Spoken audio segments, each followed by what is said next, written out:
कि पार्टी की घटना कोई नई घटना नहीं है। गौतम बुद्ध नगर में भी एक दूल्हे को घोड़ी से उतारने के प्रयास हुए और वहाँ के लोगों ने जो है जवाब भी दिया, मौके पर गोली मार दी उस बदमाश को। तो ये हिम्मत उन्होंने दिखाई।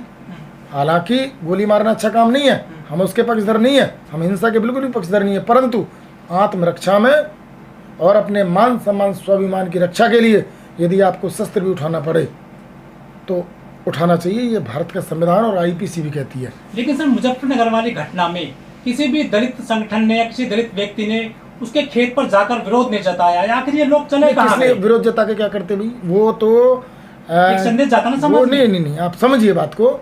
जिस दिन वो मुनादी वाली बात सामने आई, कलेक्टर ने प्रभावी रूप से उसके खिलाफ कार्रवाई की, FIR हुई और वो जेल गया। अब वो धरना प्रदर्शन करके, अरे दलित संगठनों को चाहिए कि वो ऐसे लोगों के खिलाफ प्रदर्शन करके अपनी एनर्जी ना बिगाड़ें। उनको चाहिए कि वो सकारात्मक आंदोलन चलाएं, अपने समाज को जगाने का आंदोलन चलाएं। वो बताएं कि सबसे पहले जिस व्यक्ति के पास में भूमि नहीं है वो गांव को छोड़ दे।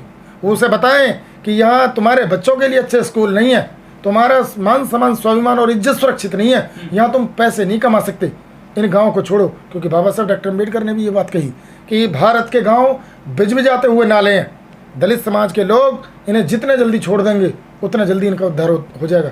उन्होंने कहा कि गांव को छोड़ के कस्बों के किनारे जाइए, कस्बों से आगे बढ़िए शहरों में जाइए, शहरों से आगे बढ़िए महानगरों में जाइए, और उसके ऊपर आप अंतर्राष्ट्रीय स्तर पर जाइए और अपनी पहचान बनाइए।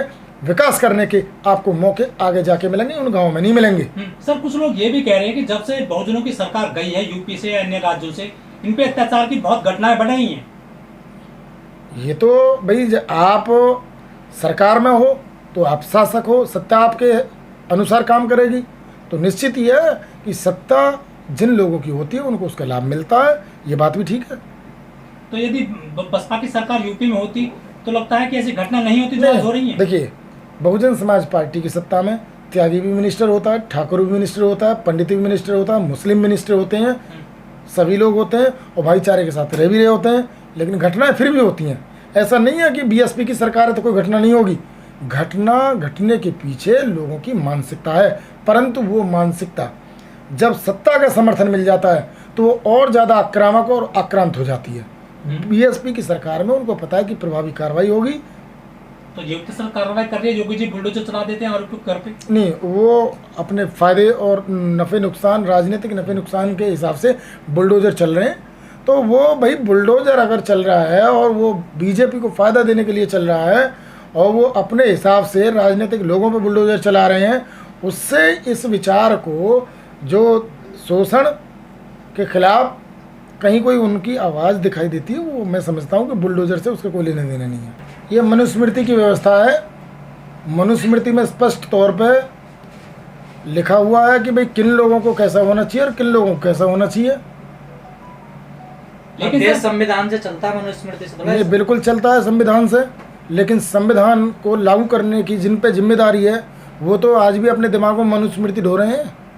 उत्तर प्रदेश और केंद्र की जो सरकारें हैं, दोनों में जो लोग सत्ता में हैं वो मनुस्मृति आधारित व्यवस्था के पक्षधर हैं।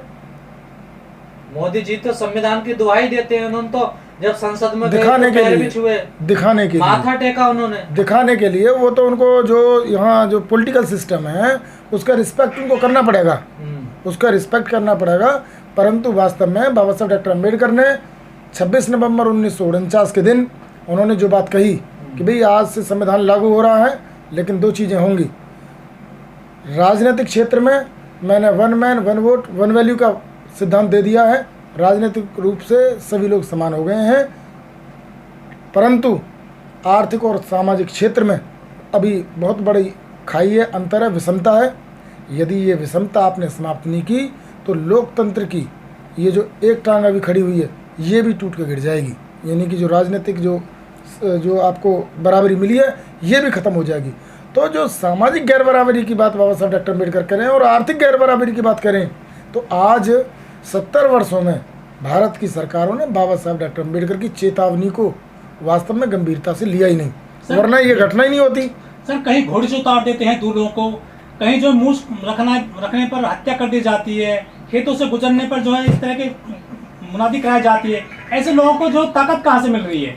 ये गैर बराबरी की व्यवस्था है, हाँ। और ये गैर बराबरी की सामाजिक व्यवस्था के खिलाफ आंदोलन ही अम्बेडकरवादी आंदोलन कहलाता है। यही बुद्धिवादी आंदोलन है, यही बौद्ध आंदोलन है।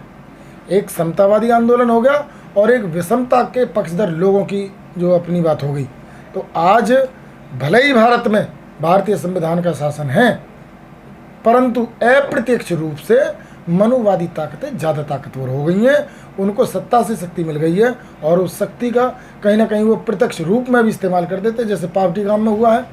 उन्होंने जो अपना वीडियो वायरल कर दी मुनादी करते हुए, अब संविधान की शक्ति ने काम कर दिया, क्योंकि जब तक वो अप्रत्यक्ष काम करते हैं तो वहाँ संविधान उनको नहीं पकड़ सकता, वहाँ जो है आईपीसी लागू नहीं हो सकती। परंतु जैसे ही उन्होंने मुनादी की और उसकी वीडियो बनाई, वैसे ही वो आईपीसी का उल्लंघन हो गया, वैसे ही भारतीय संविधान ने जो प्रावधान किए हैं वो लागू हो गए, और इसीलिए एफआईआर दर्ज हुई, वो जेल गया। ये अंतर है दोनों में। ऐसे लोग जो है डरते क्यों नहीं कानून से? नहीं, क्यों डरेंगे भाई? वो जब सत्ता उनकी है, इंस्पेक्टर उनका बैठा है, एसडीएम उनका है, कलेक्टर उनका है, उनका हुक्मरान प्रधानमंत्री उनका बैठा है, मुख्यमंत्री उनके बैठे, क्यों डरेंगे भाई? वो किससे डरेंगे? डर होता है शासन की शक्ति का, वही सर्वोच्च शक्ति होती है। बाबा साहब ने भी कहा था जो गांव है ना वो जातिवाद की नर्सरी है, बिल्कुल। हमारे लोगों को वहाँ से निकल जाना चाहिए, जो भूमिहीन लोग हैं। बिल्कुल, बाबा साहब डॉक्टर अम्बेडकर जी ने ये बात स्पष्ट तौर पर कही, और उन्होंने ये भी कहा कि पहले नंबर तो इस देश के वंचित लोगों को, दलित लोगों को, इनको हिंदू धर्म को ठोकर मार देनी चाहिए। पहली बात तो उन्होंने ये भी बोली, क्योंकि ये जो है, जो ये धर्म ही लोगों को नफरत करना सिखाता है, लोगों को लोगों के खिलाफ भड़काता है, एक समाज को वो जूती की नोक पर रखना चाहता है, उनके जो स्वतंत्रता के जो उनके अधिकार है, जो मानवीय अधिकार हैं, उनको भी वो गवर्न कर जाना चाहता है। तो ऐसा धर्म मेरी बुद्धि को नहीं जचता, और मैं इसे जो है बिल्कुल ठोकर मारता हूँ। 14 अक्टूबर 1956 को उन्होंने बौद्ध धर्म की दीक्षा ली और करोड़ों दलितों को इस व्यवस्था से मुक्ति का मार्ग प्रशस्त किया। तो भाई बाबा साहब डॉक्टर अम्बेडकर की बातें ना मानना भी कहीं ना कहीं इस समाज के लिए एक ये बात रही है कि आज उनको ठोकरें खानी पड़ रही हैं। यदि 1956 वाली बात ये देर सवेर इस समाज ने स्वीकार कर ली होती, हालांकि ये तेज गति से आज चलन चल रहा है, हिंदू मान्यताओं को, हिंदू दर्शन को, वो जो लोग जो पीड़ित लोग हैं उन्हें ठोकर मारने की ज़रूरत है। शासक को ज़रूरत नहीं है कि वो अपनी शक्ति को छोड़े, परंतु जो शासित लोग हैं, जो मनुवाद से पीड़ित लोग हैं, वो जिस दिन ये बीड़ा उठा लेंगे कि हम इस धर्म को नहीं मानेंगे, हम इस संस्कृति को नहीं मानेंगे, हम इनके तीज त्यौहार पंथ परंपरा को नहीं मानेंगे, हम वो सिर्फ और सिर्फ वो बात मानेंगे जो समता समानता मैत्री के लिए ज़रूरी है, तो जो शोषक है, जो मुनादी करवाने वाले लोग हैं, वो अपने आप ही जीरो हो जाएंगे। उनको ताकत दो चीज़ों से मिलती है, पहली सत्ता शक्ति, और दूसरी उनके बनाई हुई सामाजिक व्यवस्था को फॉलो करने से। भाई मंदिरों में चढ़ावा उन्हीं को जा रहा है ना, और जो भी चीज़ें हो रही हैं धार्मिक रूप से, चाहे वो यात्राएं हैं, चाहे जलसे हैं, चाहे जुलूस हैं, पॉलिटिकल पावर, उनसे जो पॉलिटिकल पावर जनरेट होती है वो भी उन्हीं को मिलती है।